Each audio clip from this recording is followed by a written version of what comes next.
Hello, hello, hello. How are you? Now, today, you may remember, I think last week I told you that I was going to do a talk today at an online networking meeting. So I thought today I would just share a sort of mini version of what I did at the networking meeting for those of you who couldn't make it or missed it for whatever reason. It will be a little bit different just because no two talks I ever give are exactly the same. I know some people do the scripted thing. It's not something I can particularly cope with. But I'm just going to run through some of the things that I went through in that, and hopefully some of this will resonate with you. So there we go. What am I talking about today? That's a good question. Let's tell you. It is better self-love for better visibility. And the reason I'm drawing that parallel is that I think the more we treat ourselves well, the better we feel and the more confident we feel about presenting ourselves to other people. So yeah, that's kind of where. And look, it's Valentine's Day, it's not just necessarily about love between a romantic partner, but why not give ourselves some self-love too? And anybody with a dirty mind can just stop it there. It's just, self-love is treating yourself well and being good to yourself. Because quite frankly, if you're not good to yourself, other people won't be good to you either. And that's a fact that I had to learn the hard way. So without further ado, talking in the visibility thing, um, there are generally. I love to go live, as you know, because I'm sat here doing it to you now. But there are generally three reasons why people don't go live, why people hold back, even not just going live, any kind of visibility, whether it be blogging or posting about their business on social media or having a group or all of these things. The three reasons are basically number one is fear. Now, when I asked my audience today, this morning, about these three, this is the one that most people said is fear. One reason why they don't put themselves out there more is just fear of how it's going to be received. And people say that about blogging. Oh, but if I say something, people aren't going to read it. Well, if you don't put anything out, they're certainly not going to read it, right? But you never know what message you put out that somebody just needs to hear right now, okay? Somebody might have needed to hear that thing right there that I just said. If it resonates with you, awesome. I'm glad. Maybe more of it will. At this point, I just want to say, if you're watching this live, put a like or a love. Just let me know. Helps my algorithm, helps other people see this. Put a hashtag live if you're watching this live. Put a hashtag replay if you're watching on the replay. It just helps me to know that I'm not talking to myself and that there are people that appreciate what I do here. So yeah, number one reason why people don't put themselves out there is fear. The second reason is that they feel that they lack the skills, or that they do lack the skills. I think that's maybe a perception thing when it comes to putting your message out there, because people there's a certain lack of self-belief going on with that. And number three reason is that they don't see the value in it. A lot of people nowadays don't have a website and don't blog because they say, oh, but you can build a business without it. And yeah, you can. I've seen people do that. I've absolutely seen people build thriving businesses without it. But I've also seen people shy away from it when that's really something that they should be doing, in terms of building authority for themselves. Um, Generally, the people I've seen do really well without a website and promoting their business are the kinds of people who are really confident in a one-to-one meeting to sell. People who are really, really confident in selling. Yeah, they probably don't need a website. They can probably persuade somebody to work with them without having a website and showing that authority. However, let's be honest, most coaches, most of us are not amazing salespeople. Even I used to be a telesalesperson. I was rubbish at it because I can't push something onto someone if I don't feel they need it. And in fact, if you've ever had a one-to-one with me, it's likely, I mean, some people, yeah, obviously people have come on and worked with me, otherwise I wouldn't have a business. But there have been a lot of people that I've had a one-to-one with, and I've been like, this is not really the area I can help you with. However, if you go to this resource, that will be a much better place for you to go to learn. So I'm quite happy to put people in the right direction, because I'm not going to sell something if I don't feel I can deliver a result for that person. It's a complete waste of time. And so by blogging and by having a website, I've got something to show people where they can go and have a look, and they can say, this really chimes with me. This seems like exactly what I need. So in that sense, I think a website is really an amazing way to build authority. And let's not forget good old SEO, because people do still Google their problems. And if you've got a solution to their problem on your website, then they're going to start to know you and like you and trust you. And that is the essence of authentic sales and authentic attraction marketing, is talking to people in a way that they can relate to. So that's, again, with going live, if people give me really, really good feedback, especially last week when I had Kim on. I've had so many amazing messages about that being quite a life changer, and people being really inspired by Kim's message. And Kim's really good at putting her message out, because she's done the work and she's done all the self-belief stuff. Um, so yeah, it's really worth exploring the ways in which you can get more visible with your business. However timid you may feel about that, there will be a way that you'll feel comfortable with broadcasting. So what else did I talk about?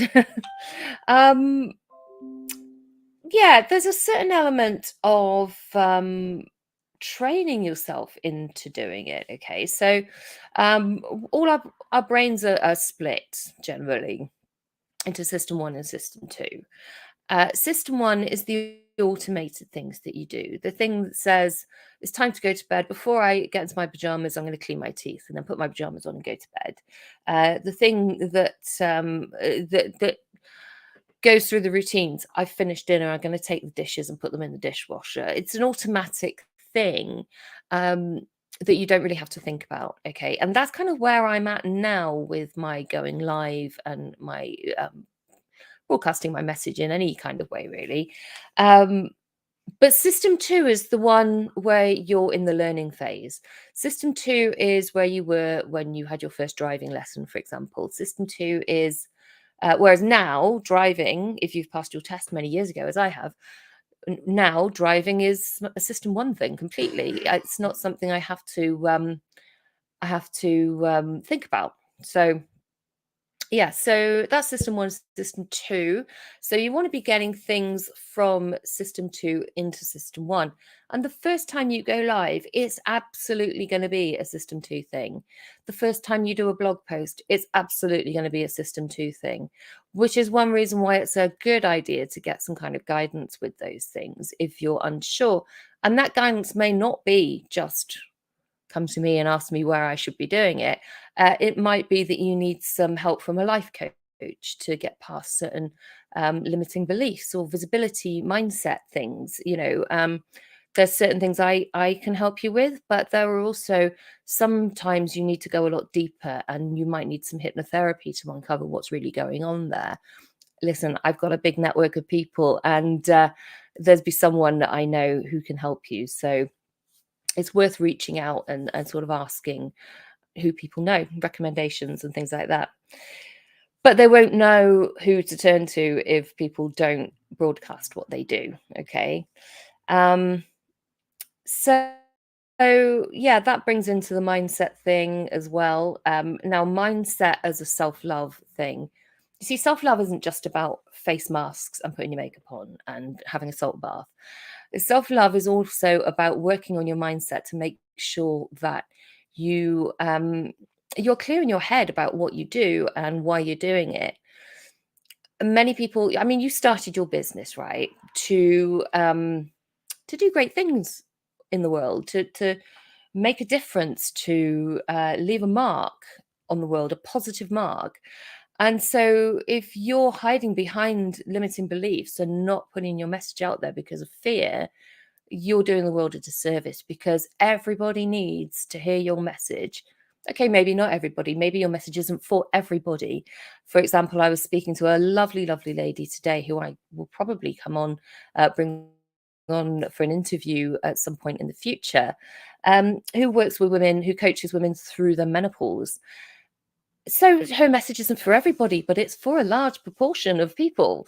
It's for a large section of the population. So, it's really important for her to get her message out in whatever way is appropriate for her. Um, so yeah. What else is it about mindset? It's about treating your body well. It's about hydration, because hydrating yourself keeps your brain active. It keeps your brain hydrated. Your brain is something like 90% water. I know your overall body is somewhere between 50 and 75% water, but your brain is the most water hungry resource there. So if you're dehydrated, that's why you might feel headaches, you might feel brain fog, you might feel generally unclear on things. The brain fog thing really lifted for me when I started taking my hydration seriously, and my nutrition. So things like what you put into your body makes a big difference as to how well you feel. There's a lot behind eating psychology. And again, I know a lot of people that can help you. If that's really something you need to dig deep into, reach out and I will put you in touch with people. But yeah, this is all self-love. It's not just about face masks and salt baths. It's also about treating yourself well. It's also about, if you were looking after a child and nurturing a child, would you give them cake all day or tubs of ice cream, or would you give them nutritious food so that they would nourish themselves and thrive? It's all about treating yourself well. Um, and when it comes to mindset again, the habits you keep are really, really important. So, for example, I keep a morning routine, and I do that to help set my mind up for the day and to set the tone really for what I do for the rest of the day. So my morning routine includes obviously breakfast. I say obviously, not everybody does breakfast. I know a lot of people say I couldn't eat that early in the morning. I'm one who wakes up starving hungry, so it's got to be one of the first things I do. But while I'm making my breakfast, I get in some sets of really quite minimal weight training, but it's something just to get the blood pumping first thing. Once I've done my breakfast, I then move on to journaling, meditation, and reading. I'm still reading the Jack Canfield book at the moment. It's quite a big old book. So, I do those things. And it just helps to set my mind right for the day. When you wake up and you've got so many things whirring around your head, that's where the journaling comes in. It's like download all that crap into your journal. Um, I wake up and I have some really weird, vivid dreams. And that's where they go into my journal. Like, just put them in there while you're still remembering them. Um, that's why it's got to be like an early thing. And then the meditation helps to just clear your head and then fill it with the good shit. So the Jack Canfield, that kind of thing. So for me, a morning routine is really, really important. So if you're finding, again, you want to overcome things like brain fog, then a morning routine is something that's going to really, I think, help you with that. Um, I say morning routine. The first thing I do when my feet hit the floor is to drink a half liter of water, because again, your brain's going to be a bit dehydrated, which is why you wake up so tired in the morning. So one habit that I picked up from an app called The Fabulous, it's fabulous, really. It got me into morning routines. Is the first thing you do is drink water, and you set that the night before. I just have a glass that I refill the night before and put it by the bed. And first thing I do when my feet hit the floor is I drink it down, like practically in one. And that just helps to replenish my water levels. So then we go on to actually, I did talk quite specifically this morning about going live. So when I say visibility, it could be blogging or it could be going live, but in specifically in going live terms, it really helps just to well, first of all, to do a plan of topics that you could talk about. And that way, you're never going to go, oh, I've got nothing to talk about, because you can always then just refer to your plan. I always do it as a mind map slash web diagram. Other people might find different ways. Some people use Trello boards or, any kind of CRM sort of thing. Not CRM, the other word, the thing where you organize yourself, one of those. So yeah, just make some notes about what you're gonna. So I've got my notes here from the thing this morning, so I can run through and make sure I've got everything covered. um so just it helps to plan basically what you're going to say in advance, so you just keep on track. And if you mess things up, just laugh it off. We're all human.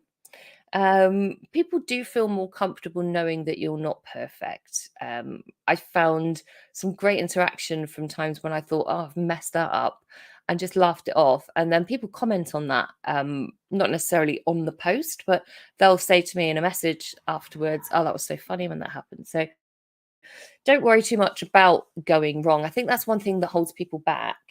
One thing that makes people shy away from doing it is just that kind of fear of getting it wrong. And the fact is, don't worry about that. Really do not worry about that, because people like to see that you're human, and people like to see, yeah, just a bit of kind of bit of fun, really. So yeah, um, that's the basic rundown of what I was talking about this morning on the meeting. Now, if you, the next foresight I'm going to be doing is on Friday at the big lunch for N meeting. If you want to come along to that, it's part two of this. And what it's about is actually more the streaming software. So you'll see here that I use StreamYard. So I'm going to be running through that as an option for people. But there are other options too. And I'm actually going to be sharing my screen and showing people how easy ways to go live. The Facebook desktop interface, I don't recommend, just because it's so, like, yeah, I don't like it. Some people may disagree, some people may love it. I don't think anyone's ever said they loved it. But yeah, if you wanted to know about that, then do give me a shout and I'll send you the link to book in for that meeting. Other than that, that's all I've got to say for today. So thank you for those tuning in. If you stuck with me on the replay, or the live, hashtag live or hashtag replay, I'd love to know who's been tuning in and watching. It's always good to see. And if you've got any questions for me about any other thing I've spoken about today, then just drop me a message or pop in a comment and I'll come back to you. So thanks ever so much. And I'll see you next week. Take care.